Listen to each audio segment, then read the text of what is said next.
அகிலம் போற்றும் அலங்கார அன்னையின் அன்பு பக்தர்களே, இன்று நாம் திருவருகை காலத்தின் 2வது ஞாயிற்றுக்கிழமையில் நுழைகின்றோம். இன்று நாம் ஏற்றுவது அமைதியின் மெழுகுவர்த்தி. இதனை பெத்லகேம் மெழுகுவர்த்தி என்றும் அழைப்பார்கள். ஏனென்றால் பெத்லகேமில் அன்னை மரியாவும் சூசையப்பரும் குழந்தை இயேசுவை பெற்றெடுப்பதற்காக செய்த பயணத்தை நினைவு கூறுகிறது. குழப்பமான நிலையில், சாதாரண இடத்தில், நம்பிக்கையற்ற நிலையில் நம்பிக்கையை கொடுக்கக்கூடியவராக நம் ஆண்டவர் இயேசு கிறிஸ்து பிறக்கிறார். அவர் அமைதியின் அரசர். நம்முடைய வாழ்விலே அமைதி எப்படி நிலவும்? நாம் அமைதியாக இருந்துவிட்டால் அமைதி வந்துவிடுமா?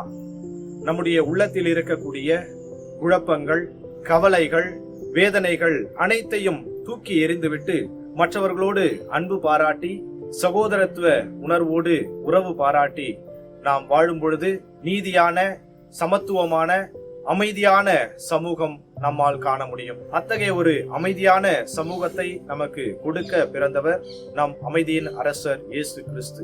அவரது பிறப்பை நாம் நம்முடைய உள்ளத்தில் வரவேற்போம்.